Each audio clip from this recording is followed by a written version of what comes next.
¿Qué tal? Muy buenas, bienvenidos a las pantallas de Radio Televisión Marbella, bienvenidos a una nueva edición de La Tertulia, ese programa que cada semana se acerca a sus casas para tratar diferentes temas, en ocasiones ligados a la actualidad y en otros que merecen una reflexión un poquito más profunda. Es el caso del día de hoy, una jornada en la que vamos a hablar de salud mental. Queremos saber cómo estamos en ese apartado, después de vivir en una sociedad que ha cambiado muchísimo en los últimos años, cambios en ocasiones imperceptibles, pero que nos han afectado de una u otra manera. Así que en el día de hoy nos preguntamos si vivimos en una sociedad sana desde el punto de vista de la salud mental. En primer lugar, les voy a presentar a quienes nos acompañan, quienes nos van a acompañar en esta tertulia en el día de hoy. Está con nosotros María Bolaños, que es psicóloga. Hola María, ¿qué tal? Muy buenas. Hola, buenas tardes. Muchísimas gracias por acompañarnos. Gracias a vosotros. Está también con nosotros Agustín Arroyo, que es psiquiatra aquí en nuestro municipio, en Marbella. Hola Agustín, ¿qué tal? Muy buenas. Buenas tardes. Gracias por acompañarnos. Es un placer. Con nosotros está también Leónides Gómez, que es el director del Instituto Pablo del Saz. Nos interesa especialmente la vertiente educativa y enseguida van a entender por qué. Hola Leónides, ¿qué tal? Muy buenas. Buenas tardes. Muchísimas gracias por la invitación. Por estar con nosotros. Y con nosotros está también Ventura del Charco, que también es psicólogo, seguro que le conocen. Hola Ventura, ¿qué tal? Muy buenas. Hola, ¿qué tal? Buenas. Muchísimas gracias por acompañarnos también. A vosotros por invitarme. Bueno, decía yo al principio del programa que quizá el gran objetivo en el día de hoy es preguntarnos por si vivimos en una sociedad sana desde el punto de vista de la salud mental. Así que eso mismo se lo voy a trasladar a nuestros invitados. La primera pregunta es un tanto general, un tanto abierta, pero cada uno desde su punto de vista, desde su experiencia. Voy a empezar por ahí. ¿Vivimos en una sociedad en general sana desde el punto de vista de la salud mental? Voy a empezar por María. ¿Tú qué dirías? Bueno, yo diría que no, que la salud mental está ahí. Hay muchos problemas ahora mismo de salud mental, que ya lo sabía, lo que pasa que la pandemia como que los ha despertado y ahora mismo se le está dando más visibilidad. Pero la salud mental siempre ha sido un problema, siempre ha habido problemas. Quizá ahora mismo se le está dando más visibilidad y también un poquito se están reconociendo más en cada uno, como que nos estamos atreviendo más a ponerlo sobre la mesa. Pero yo llevo bastantes años trabajando como psicóloga y trabajo no falta a los psicólogos. Trabajo no falta, lo cual ya es un indicativo. Agustín, ¿tú dirías que estamos en una sociedad sana? Bueno, yo me gusta llevar la contraria y voy a deciros que sí. Estábamos en una sociedad muy sana. Cuando yo llegué a Marbella hace ya 40 años casi, yo venía de hacer la residencia en un psiquiátrico y me di cuenta que en Marbella no había locos. Por tanto, tenía que aprender, todo lo que había aprendido no me valía y tenía que aprender otra cosa. Y entonces me dediqué pues, a estudiar otras cosas. Creo que la sociedad está sana, pero esnortada, está muy esnortada. Es decir, el problema no es de la sociedad, sino de... No, ni de las personas. Creo que está muy esnortada, porque nos venden toda una cantidad de cuentos. Yo voy a decir un cuento y si queréis os lo desarrollo. Uno de los cuentos últimos que me he enterado es que el precio de la luz depende de la guerra de Ucrania. Y resulta que la guerra sigue y la luz baja. Entonces, ¿cómo entendemos eso? Nos están creando problemas que nosotros no tenemos, por así decirlo. Hay un dicho muy bonito, muy interesante, de la escuela de Palo Alto y de toda esta gente, que dice que en la solución está el problema. Y este es el problema. Estamos haciendo soluciones que lo que hacen es crear problemas. Por tanto, a lo mejor no hay tanto problema, sino somos unos problematizadores, son unos problematizadores que nos meten en muchos líos, ¿no? Bueno, pues es un punto de vista optimista. Ahora lo vamos a ir desarrollando. Vamos a echarle un vistazo al punto de vista educativo. Desde tu experiencia, desde lo que tú ves, Leónides, ¿vivimos en una sociedad sana? Yo creo que se están dando una serie de circunstancias que están haciendo que afloren una serie de comportamientos que antes no se visibilizaban. Por ejemplo, en el tema del cambio de sexo sentido, ahora con la polémica de la ley sí, ahí se están viendo una serie de problemas que antes existían, pero no eran visibles, entonces ahora se están visibilizando.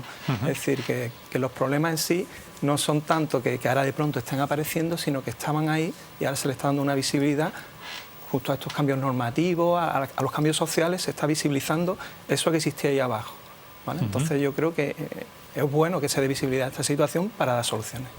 Apostillo, también de la Escuela de la Comunicación, hay una idea que es la profecía que se cumple a sí misma. Y estamos sembrando, venga, profecías. Y entonces, pues estamos haciendo mucho enfermo.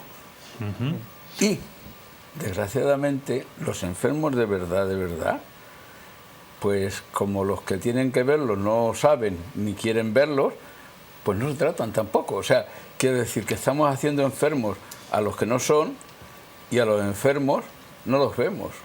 Tú has dicho una cosa muy interesante, y es que esto es una idea también de esa misma escuela, que todo hace una diferencia. Y entonces estamos empezando a hacer diferencias que son una estupidez. ¿Vale? Perdona un segundo, esto es mío. Cosas claras, ¿no? Esto es mío, ¿no? Lo quiero decir. Yo ayer vi a un chaval con un trastorno obsesivo fatal, muy mal. Yo tengo la idea de que el trastorno obsesivo empieza con una pregunta estúpida. Cuando un periodista, un político o un psicólogo hace una pregunta estúpida, inicia un problemón. O un maestro inicia un problema. Y estamos llenos de preguntas estúpidas. Y como no nos han enseñado a decir, no la contesto la pregunta, como gilipollas vamos y la contestamos. ¿Seremos tontos? A ver, por acabar el ciclo de presentaciones, Ventura, decíamos al principio que es una sociedad esta que ha cambiado mucho, y no sé si eso, mucho en muy poco tiempo, no sé si eso se nota desde el punto de vista de la salud mental.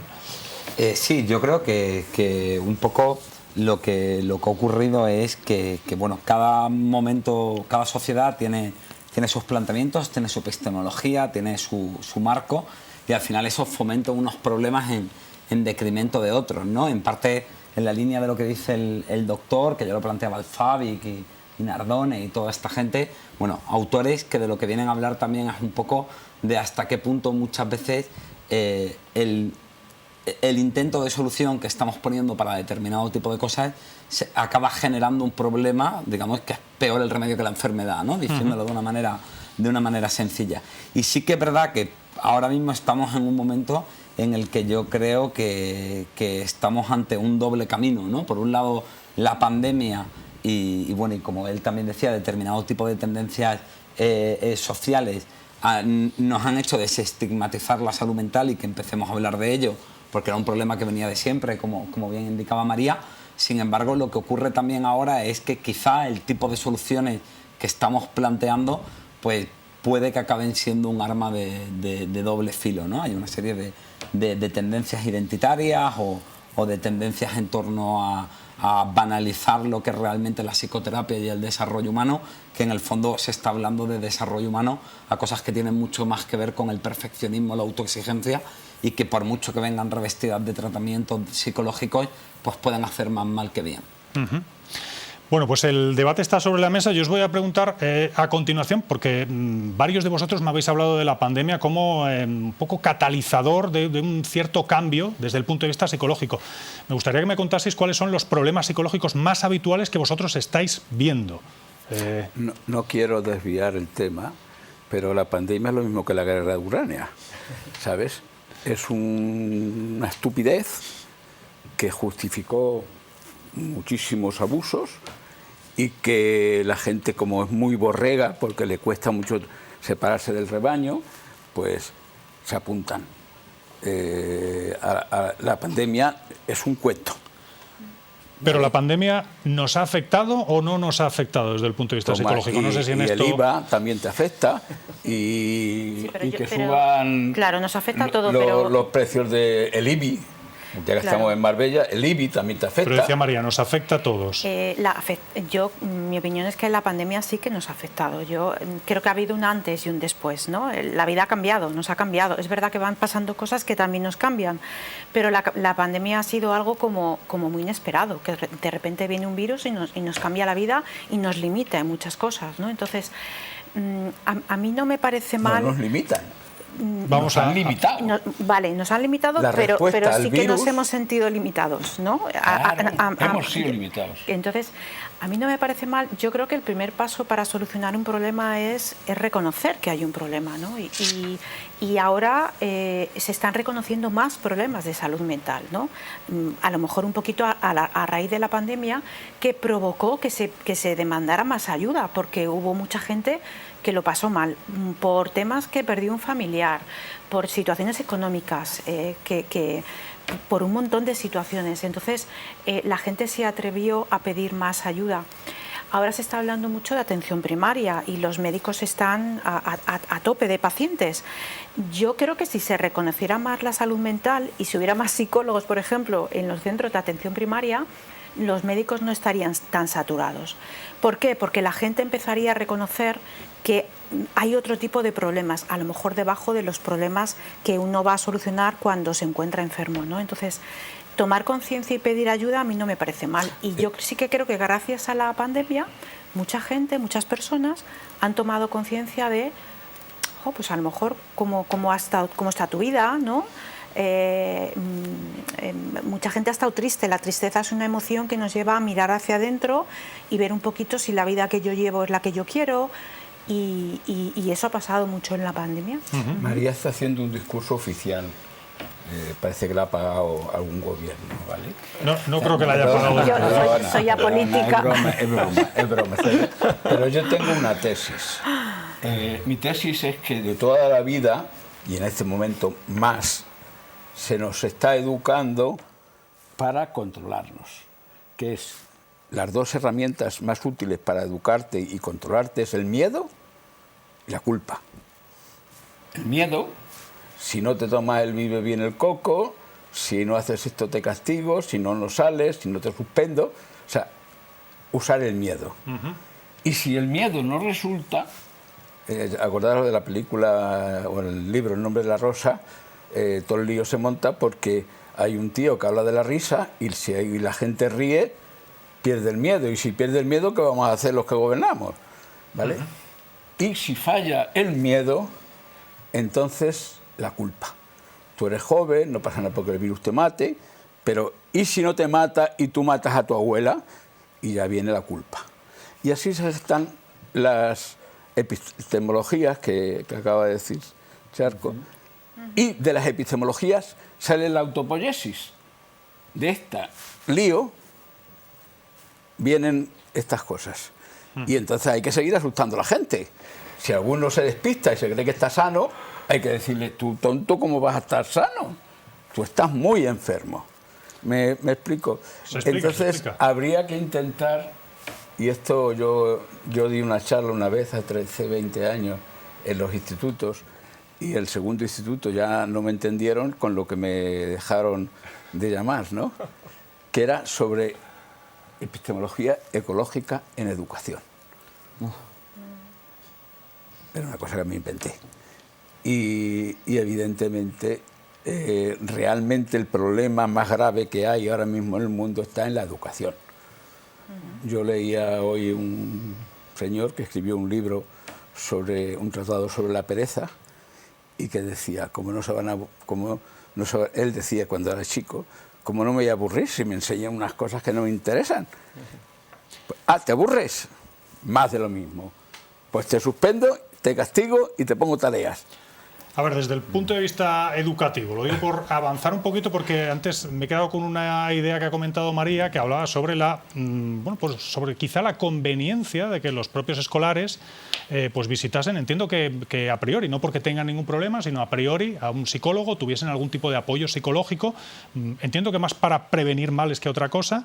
Yo le quería preguntar a Leónides por esto. No sé si desde un centro educativo, teniendo en cuenta vuestra experiencia y lo que veis a diario, ¿creéis que eso podría ser una medida interesante? Sí, de hecho, el 4 de enero tengo aquí la resolución que la Junta de Andalucía saca un programa, que es el Programa de Bienestar Emocional, ¿sí? Y va en esta línea, que es dotar de orientadores a los EOI, que son los equipos de orientación de zona, para que estos casos que están aflorando, sobre todo los más graves, se puedan derivar a ellos, de manera que también la educación pública, a través de estas figuras creada a través de este programa, pueda empezar a tratar a este tipo de alumnado, porque una de las dificultades que siempre hemos tenido es que los orientadores y orientadoras tienen una formación limitada. Entonces, lo que hemos hecho en muchas ocasiones y normalmente hacemos es ponernos en contacto con la familia cuando están siendo tratados por un terapeuta particular, intentar establecer pautas comunes para que no haya una descoordinación entre lo que se hace o se propone en casa y lo que hacemos en el centro. Es decir, si un crío tiene una conducta determinada y se dan unas pautas en casa, que nosotros no hagamos lo contrario, porque si no lo que hacemos es una disonancia cognitiva que es lo que empeora la situación.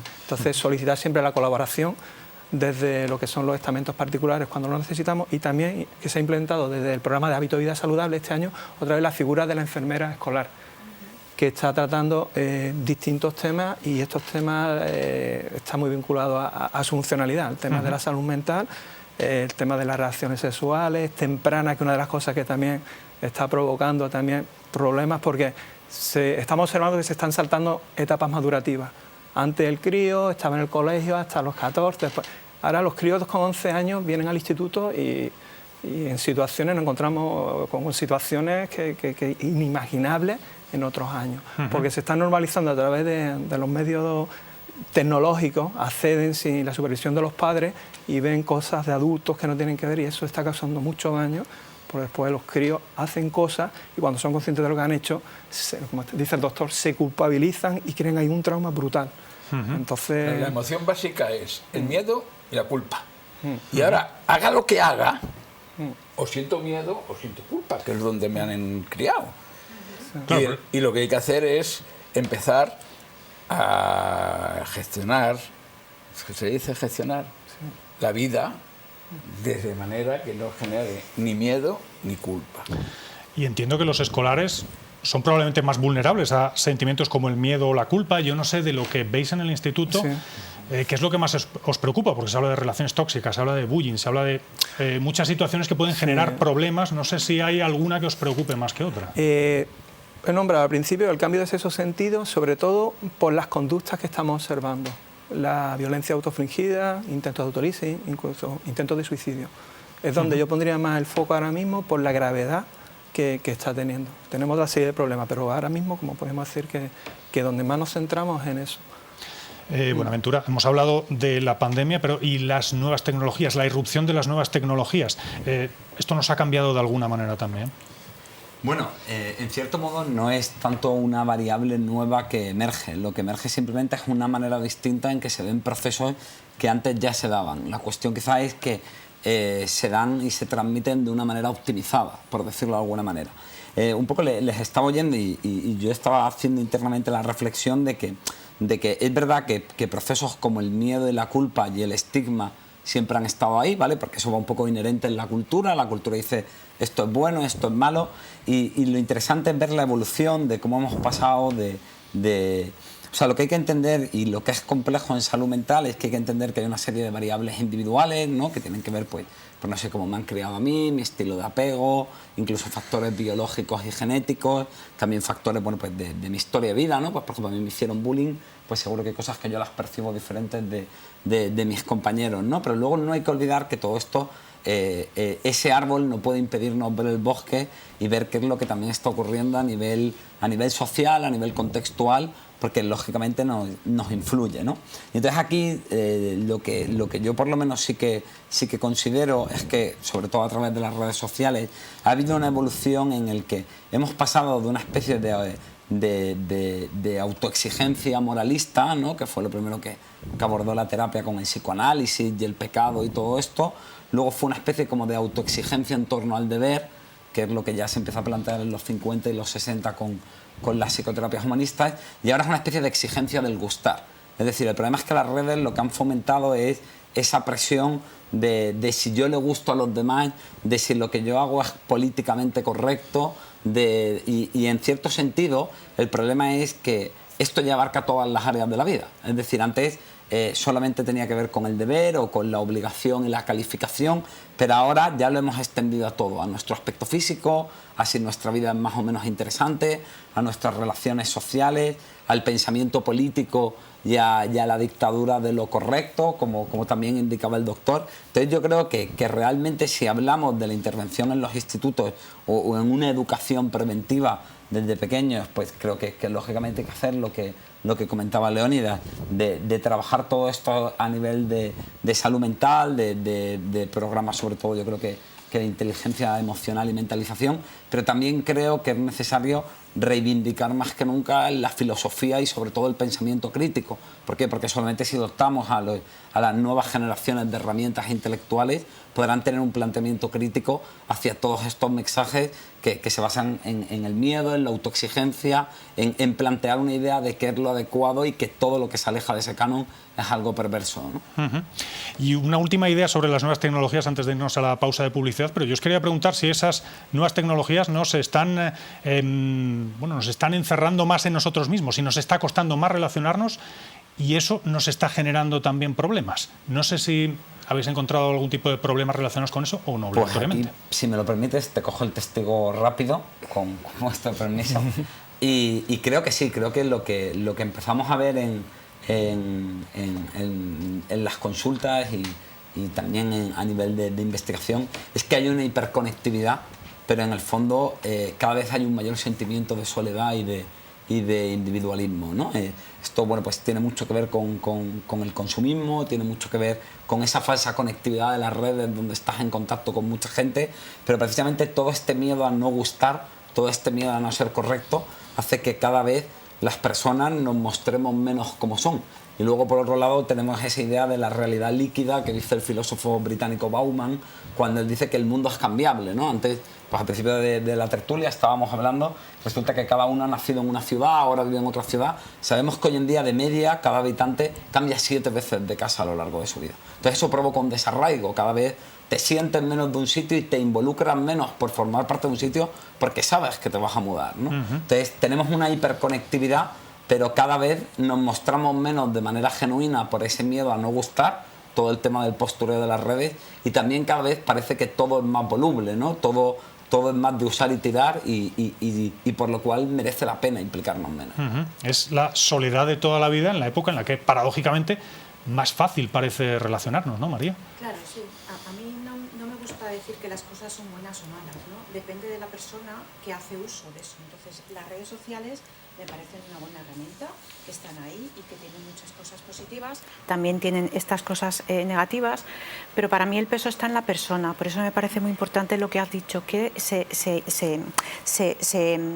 influya un poco en la prevención, en enseñar a esos menores, que son los mayores del futuro, a hacer un buen uso de esas redes, se les enseñe valores, porque es verdad que yo creo que las redes también tienen la parte positiva, ¿no? Es avanzar, ¿no? Es avance. Agustín estaba negando cuando yo hablaba de la soledad. Yo niego casi todo. Vamos a ver, que el problema, la palabra clave es epistemología. Y una de las palabras, sus claves, es autopoiesis. Autopoiesis se lo inventa un chileno que se murió el año pasado, muy amigo de un austriaco que estaba en Estados Unidos, también se murió hace mucho, que era von Foster. Y entonces lo que viene a decir es que este hombre, que la realidad no existe, sino que nosotros la vamos haciendo. Bueno, esos postulados postmodernistas han sido muy cuestionados a nivel... No, bueno, si yo no estoy aquí a discutir, se lo preguntáis a Maturana y a von Foster, claro, y ya están muertos. Que ya no podemos. ¿Vale? Pero von Foster lo que introduce es el concepto de que nosotros al ver, vemos según vemos. Y ese es el problema, que siempre vamos con nosotros mismos. Por eso es tan importante que la epistemología... Yo os cuento una anécdota de un minuto, porque dice que la historia... Tengo un nieto que hace unos meses cumplió 4 años, y el día siguiente, al cumplir 4 años, le digo: Leo, ¿cuántos años tienes? Pregunta tonta, porque él y yo sabíamos los años que tiene. Y me dice: 3. Digo: coño, tío, si ayer cumpliste 4, ¿cómo vas a tener 3 hoy? Dice: no, como tú le tomas el pelo a Oli, que es el hermano, yo te lo estoy tomando aquí. El niño, con 3 años, ya sabe jugar. No miente, juega. Ha abierto un espacio tremendo. Y perdona, y luego otra cosa que quiero explicar. Sí. Maturana, el primer libro que hace y su rollo se llama La biología del amor.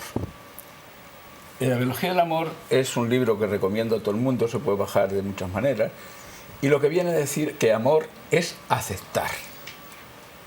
Y cuando uno acepta el miedo del que habla Buenaventura, que el miedo a no caer bien, quiere decir a miedo a que no me acepten, eso siempre se llamó timidez, ahora se llama lo que se llame, que es timidez. Timidez es miedo a que no me quieran.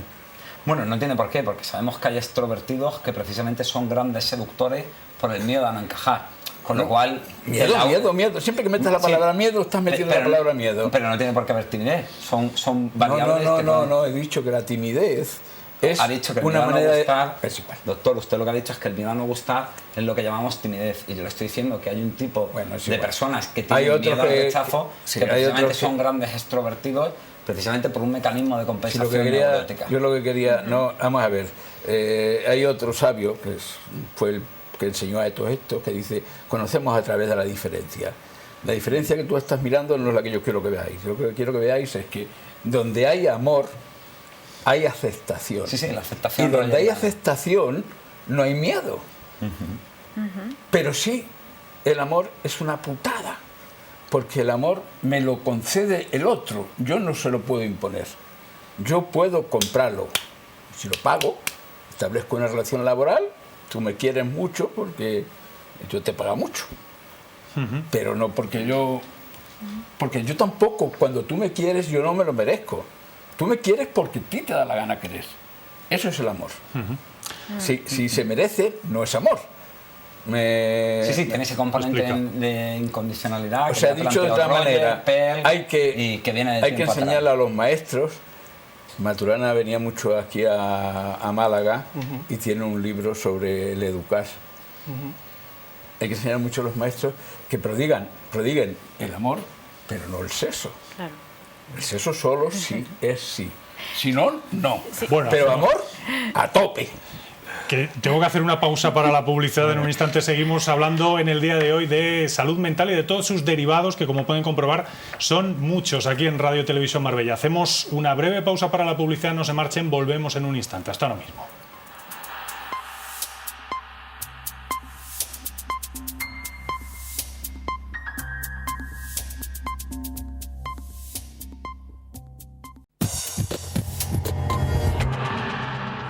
Bueno, pues continuamos en Radio Televisión Marbella hablando de salud mental en el día de hoy. Uno de los elementos que nos llevó a plantearnos la posibilidad de abordarlo en un programa fue el sentarnos y reflexionar en torno a la multitud de personas, en muchos casos conocidas, pues que en los últimos días, en las últimas semanas, en los últimos meses, habían reconocido haber tenido problemas mentales. Eso nos hizo empezar a preguntarnos si es que ahora había más problemas mentales o más facilidad para confesar y afrontar esos problemas mentales.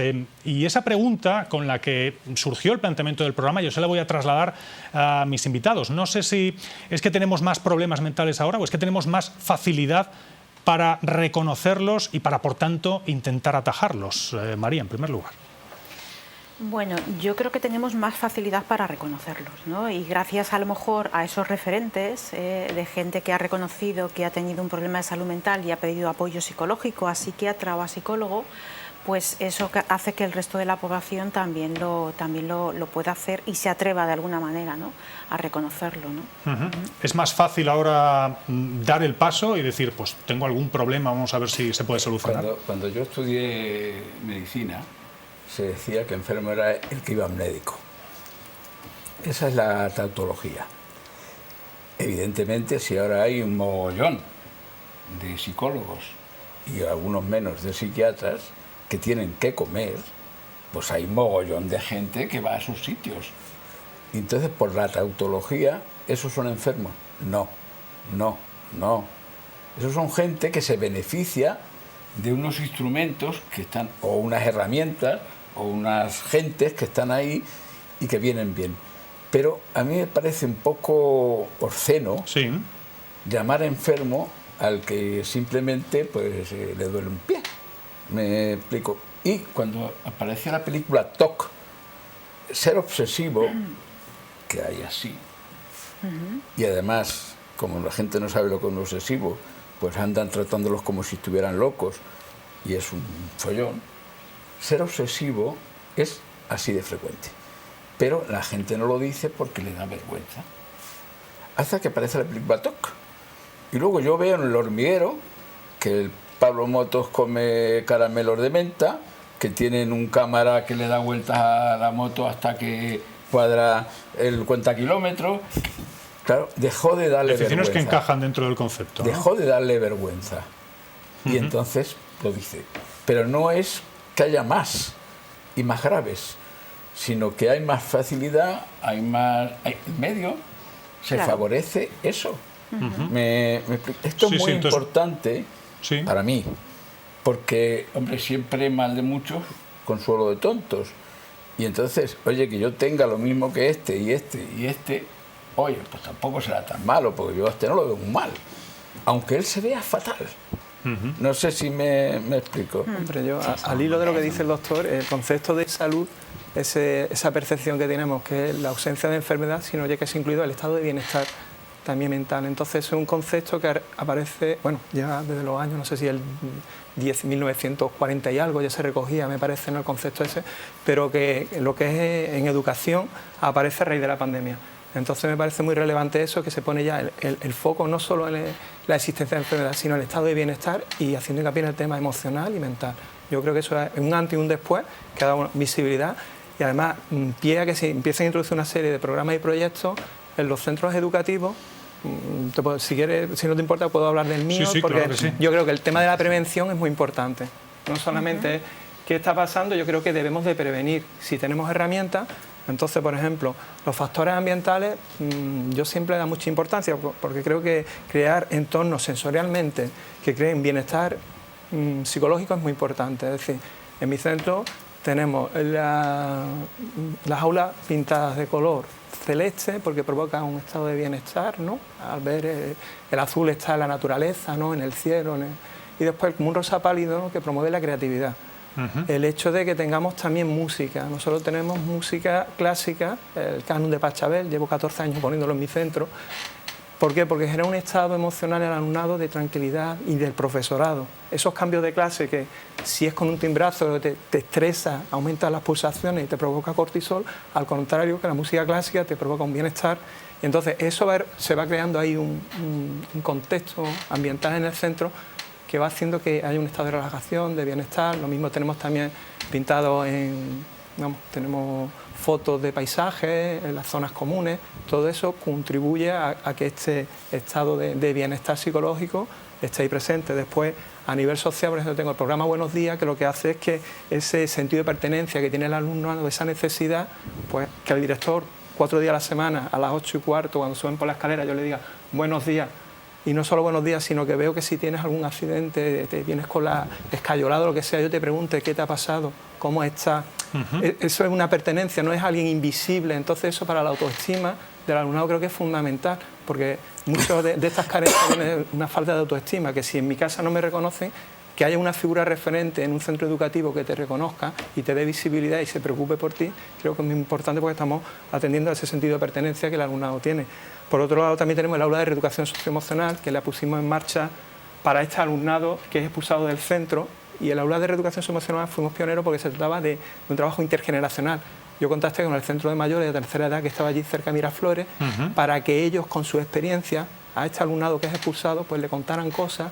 Al final lo hicimos a través de voluntariado en Marbella y es un proyecto que empezó en mi centro, se ha extendido a otros centros y es brutal el efecto que tiene. Porque... Yo te iba a preguntar cómo está funcionando. Sí, yo te digo, en la pandemia tuvimos un parón, después se ha estado retomando. Antes de la pandemia yo te puedo decir el ejemplo de Paquita. Paquita es una voluntaria que ahora mismo tiene 80 años, Paquita es la típica abuelilla que tú ves con el pelo blanco, y como alumnos de estos, que ante ti se muestran como muy díscolos, como muy agresivos, como a Paquita, después de pasar por allí, bajaban en los cambios de clase a darle un abrazo a Paquita.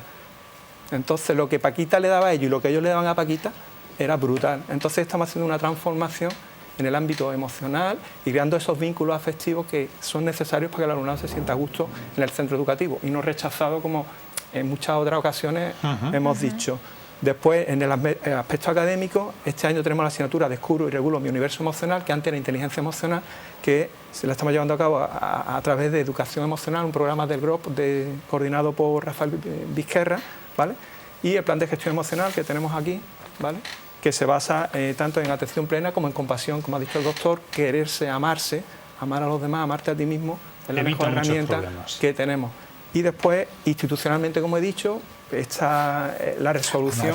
Amarse como aceptar, sí, no como meter mano. No, sí, en el sentido ese que dice el doctor, ¿vale? Entonces el programa Forma Joven, como he dicho, con la figura esta de la enfermera, enfermera escolar, con la labor que está haciendo. Como he dicho, el programa director también, que viene desde la Policía Nacional, que lo que dan son charlas en las cuales preventivas sobre lo que estamos diciendo, temas bullying, mal uso de nuevas tecnologías, etcétera. Y el programa de bienestar emocional institucional que he dicho anteriormente. Bueno, tenéis un programa completísimo, realmente completísimo, que muestra claramente que os tomáis muy en serio este tipo de situaciones, este tipo de posibles problemas y que se intentan en la medida de lo posible prevenir. Te preguntaba por ese programa específico, pero ya que hablo contigo, me gustaría que me hicieras un balance desde la implantación de todo este tipo de programas. ¿Qué estáis notando? ¿Qué cambios estáis notando? Sí, yo te digo, yo entré en el 2009-2010 al centro. Era un centro pues bastante problemático, había problemas de bandas fuera del centro, era una época también que había mucha inmigración sudamericana que entre ellos se enfrentaban. Entonces poco a poco fuimos normalizando el centro, estableciendo también unas pautas de convivencia muy claras. Por ejemplo, la señalización que se implantó ahora al tema a raíz del COVID, ¿no? Yo le implanté cuando llegué al centro. ¿Por qué? Porque mi centro es un edificio que antes era el Colegio Saldupa, por lo tanto, los espacios comunes, tanto lo que son las escaleras como los pasillos, son muy estrechos. Era un punto de conflicto. Entonces, ¿cómo lo resuelvo? Pues es tan fácil como dividir la escalera por la mitad con una señalización, una flecha hacia arriba, un prohibido hacia abajo, y evitamos esos choques que creaban esa conflictividad. Con eso, lo que estoy hablando, factores ambientales, simplemente conseguí mejorar la convivencia en el tránsito por el centro. Y como le digo, desde entonces hemos ido mejorando la convivencia poco a poco y actualmente somos un centro que nos piden, es decir, nosotros empecé yo con la ESO, a raíz de todos estos cambios ya tenemos bachillerato y entonces somos un centro que a nivel de la localidad somos un centro pues bien aceptado y recomendado. Problemas que funcionan, situaciones que funcionan y por eso se exportan. Sí. ¿no? Perdona, lo que pasa es que los problemas de la escuela, mi padre me contaba, mi padre ya se murió con 90 años hace tiempo, que su maestro, que ya se había muerto mucho antes, decía, ¿se pueden decir tacos? Vamos a intentar que no sea mucho, pero sí, dígalo. Su maestro cogía a los niños de la escuela, era una unitaria, una clase unitaria, y allí se veía un huerto, el huerto del hermano Paulino. Y su maestro le decía, venir aquí, y le enseñaba el huerto y al hermano Paulino. Y decía, puta profesión esta. El hermano Paulino está viendo cómo crecen las lechugas. Yo, hasta dentro de 40 años, no voy a saber si lo que os he enseñado funciona o no funciona. Este es el problema, el feedback de la mayoría de las cosas que hacemos. No lo tenemos en el momento. No, en el momento hasta los 40 años.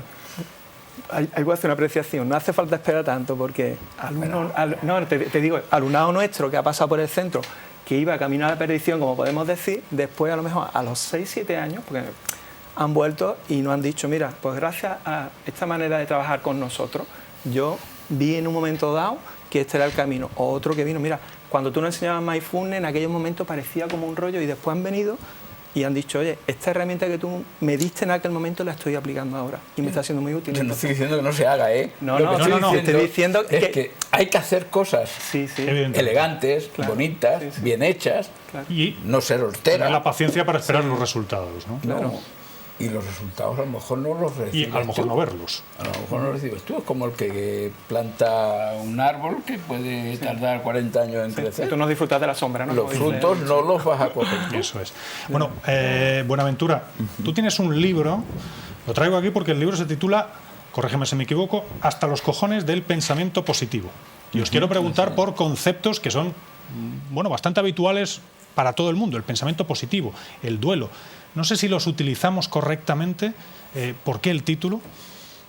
Esto viene yo independientemente de que sea profesor universitario y escritor y conferenciante, yo siempre me voy a considerar un psicólogo de trinchera. O sea, yo sobre todo soy un tío que está 30 horas en un gabinete atendiendo a personas, ¿no? Entonces, una cosa que me preocupaba era que precisamente en esto que hablábamos antes de esta especie de exigencia en torno al gustar, una cosa que ha ocurrido mucho es pues que esto ha engarzado de una manera perversa con todo este planteamiento de que todo depende de cómo tú lo interpretas, de que hay que tener siempre buena cara, de que cuando tienes una enfermedad hay que tener una actitud de lucha. Entonces, de alguna manera, el problema que probablemente de manera bien intencionada, pero ha acabado generando todo esto, es que se ha creado un planteamiento de afrontamiento de los problemas emocionales y de la vida en general, en el que parece que lo que hay que hacer es estar siempre sonriendo y que si no eres una persona tóxica y todo este tipo de etiquetas banales, ¿no? Entonces el problema de esto son básicamente 3 cosas. Una de ellas es que lo que están favoreciendo es la evitación y la represión emocional, ¿no? Pues todo este tema de no hay que estar triste, en vez de, como por ejemplo decía Leonidas, de la compasión y de acoger tu propio dolor, o este imperativo de que parece que ahora, igual que hay que tener un buen culo, pues también hay que tener una buena actitud, ¿no? Es una especie como de postureo emocional, por decirlo de alguna manera. Y luego también ha llevado a otras 2 cosas, que es que el problema es que mirar las cosas buenas nos lo brindan como una oda de vacuna psicológica, pero en el fondo es poco más que cobardía, ¿no? Porque si yo no miro los problemas no se van a solucionar a no ser que yo los aborde, ¿no? Yo estoy convencido que tanto mis compañeros como yo, cuando un paciente o un alumno tiene un problema, nosotros lo que hacemos precisamente es mirar el problema, ¿no? Porque si no lo miras, no puedes solucionarlo. No apartarlo. Y luego también hay una idea que ya hablaríamos más un poco de lo que ocurre como contexto y como sociedad, que es también esta idea de querer reducir la vida vivida por la técnica psicológica. Es decir, parece que hoy en día la clave del bienestar emocional es cómo gestiono mis emociones, o es si practico mindfulness, o es la herramienta de no sé qué, cuando en realidad la base de la vida es tomar decisiones, ¿no? Yo creo que el problema que estamos teniendo ahora cada vez más en las consultas, y esto es algo que estamos viendo desde los grupos de investigación clínica, es que cada vez más la gente, en vez de enfrentarse a los problemas, lo que hace es manejar herramientas, ¿no? Y por ejemplo, una herramienta maravillosa como puede ser la meditación, pues bueno, si yo tengo un problema y en vez de afrontar el problema lo que hago es medito para evadirme del problema, pues eso que puede ser bueno acaba siendo algo mal empleado, ¿no? Es bueno para evadirte del problema, pero no para solucionarlo. Claro, entonces digamos que aquí lo importante es entender que las cosas no son simplemente buenas o malas de una manera reduccionista, sino sobre todo desde dónde las estoy utilizando, ¿no? Entonces aquí la preocupación es un poco eso, por un lado la autoexigencia, esa idea de ser mi mejor versión, que al final no desarrolla más que un perfeccionismo y una insatisfacción perpetua, y luego por otro lado también esta idea de que el dolor es algo negativo en la vida, cuando el dolor forma parte de la vida, y la psicología o la psiquiatría no tiene que ayudarnos a que no haya dolor en nuestra vida, sino saber enfrentarlo de manera eficaz. María, te hago la misma pregunta. Pensamiento positivo y duelo. Parece que la sociedad nos empuja a tener pensamiento positivo y a arrinconar el duelo. No sé si son conceptos que estemos manejando mal. Sí, yo estoy muy de acuerdo con lo que está diciendo mi compañero, y ahora mismo hay como demasiada información de ese tipo de conceptos, ¿no? Y hay mucha gente que está muy perdida, ¿no? Qué bien que se hagan este tipo de programas para que se hable de la salud mental, para que se hable de lo que hacemos los psicólogos en la consulta. El hecho de que un actor reconozca que ha ido al psicólogo, eso nos da visibilidad. Porque mucha gente no sabe qué haces en una consulta. Parece que todavía se tiene la idea del psicoanálisis, que te tumban en un sillón, y con todos mis respetos hacia el psicoanálisis, ¿no? Entonces, qué bien o hacia los sillones. Qué bien que se divulga esto, ¿no? Y creo que al haber un exceso de información, a veces hay muchos pacientes que ya llegan a la consulta pidiendo algo, pues quiero que me trabajes mi apego, ¿no? Que hay muchos términos que están por ahí corriendo, que mucha gente no sabe lo que es, pero que ya te llegan, o quiero que me enseñes meditación. Entonces, desde la consulta lo que hacemos es hacer pues un análisis de la persona, y ahí vemos si realmente es conveniente la meditación, porque a lo mejor la meditación lo que lleva, como decías, es aislarse más, o es conveniente otro tipo de cosa. Entonces, ahí está un poquito también esa dificultad, que hay tantos términos que están por ahí corriendo, duelo, pensamiento positivo, que a veces pues uno se confunde. Yo sé que yo me estoy frustrando mucho. Yo estoy siempre solo, y ahora que vengo, que estoy con gente, no me dejéis hablar, pero a mí me gustaría, no te dejamos hablar. A mí me gustaría introducir una palabra que estamos de acuerdo con todos vosotros lo que estoy diciendo, una palabra muy bonita, que se llama pleromizar. Se lo inventó una señora y si tenéis la curiosidad de verlo en Google, pues lo miráis en Google y en la tercera entrada aparezco yo. Pero La palabra pleromizar, no, déjame los labios. la palabra pleromizar se la inventa esta mujer porque era hija de Bateson. Bateson distingue entre mente, materia y mente, el último libro. Entonces, si tú utilizas palabras, adjetivos, conceptos que son de la materia y lo utilizas para las mentes, pues me parece que montas un buen lío.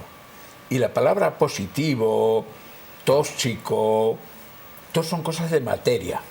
Hay cosas tóxicas, pero mentes no son tóxicas. Las ideas no pueden ser tóxicas. ¿Me explico? Sí, sí. Bueno, pues en ese mogollón que han caído todo aquel que tiene ganas de seducir, porque claro, tú lo que haces es al que lee, lo reafirmas en su estupidez diciendo lo que es listo, con lo que es más estúpido todavía, ¿no? Cada vez lo ve menos. Entonces a mí me gustaría, yo cada vez que escucho a alguien diciendo es que mi novio es muy tóxico, digo, ¿y tú mi gilipollas, tía? Léete lo que es pleromizar. Me explico, porque es muy importante que seamos elegantes a la hora de transmitir estas cosas. Y entonces, como nosotros construimos, hacemos, vemos con nuestra epistemología, si yo empiezo a ver por ahí positivo, no sé qué, no sé cuánto, pues lo que hago es un puto lío. Por eso digo que estamos ennortados, no enfermos, sino que estamos muy perdidos. Sí, volvemos a lo de antes, ¿no? Que menos mal que se hace prevención en los coles, ¿no? Y se trabajan pues, para que uno sea crítico y todo es cuestionable, ¿no? Entonces... Sí, lo que pasa, ahí, perdonad, es el padre de la chica, Catherine Bateson, dice, he dado clases en todo el mundo a todo tipo de estudiantes. Y solo hay dos tipos de estudiantes que entienden esto, los católicos y los comunistas. Porque desde chicos han aprendido los principios del pensar.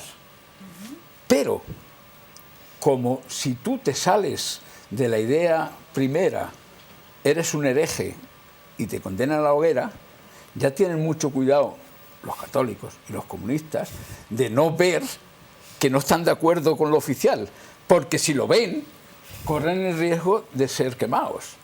¿Me explico? Sí. Esta es la paradoja en la que estamos metidos en esta cultura tan tonta que tenemos. Perdóname que os dije un regalo. Siguiendo a Maturana, hay un tío que se llama Luhmann, que es un sociólogo, y se inventa una palabra también, que es la palabra contingente. Los que hayáis visto Amanece que no es poco, os acordáis que el pueblo le dice al alcalde, nosotros somos contingentes, pero tú eres necesario. Contingente es lo no necesario, es lo posible, pero no necesario. La mayoría de las cosas de la vida son contingentes. Y han pasado porque antes se hizo algo. Pero al revés no es cierto. Al revés se da en la materia. O sea, si yo tiro esto, se cae. Porque la física establece relaciones de necesidad. Si pasa esto, necesariamente pasa. Pero en la biología no. O sea, que una chica sea guapa no necesariamente liga, ¿no? La suerte de la fea. Me explico. Sí. Pero, sin embargo, si liga, que es contingente, es porque un día salió arregladita y dispuesta a ligar. O sea, fue necesario aquello.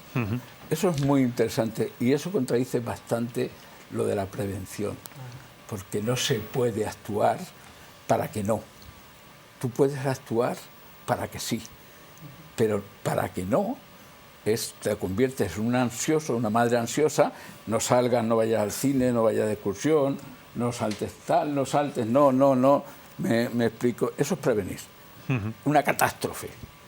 Bueno, pues queda claro que cuestiones como la salud mental, como la psicología, como la psiquiatría, Dan para mucho, dan para muchísimo más. Nosotros nos vamos quedando sin tiempo, lamentablemente, pero esperemos que les haya interesado esta aproximación a la sociedad actual que tenemos desde ese punto de vista, desde el punto de vista mental. Quiero reivindicar lo interesante de los tertulianos. Y lo interesante de la tertulia, que nosotros... Ni la salud, ni todo eso son tonterías. Nosotros lo reivindicamos aquí cada semana, lo importante de la tertulia, lo interesante de la tertulia, más en el mundo en el que vivimos, la tranquilidad que da un análisis profundo de temas, que no siempre se puede hacer. Así que bueno, pues aquí lo vamos a dejar. Yo les agradezco a todos, María, Agustín, Leónides y Ventura, muchísimas gracias por acompañarnos en el día de hoy. Gracias. Gracias a todos y por supuesto a todos ustedes también. Muchísimas gracias por estar con nosotros y como siempre les decimos, volvemos la próxima semana con más temas aquí en la tertulia. Hasta entonces, nuestra recomendación es que se queden en buena compañía, a ser posible la nuestra, la de Radio Televisión Marbella. Hasta la próxima.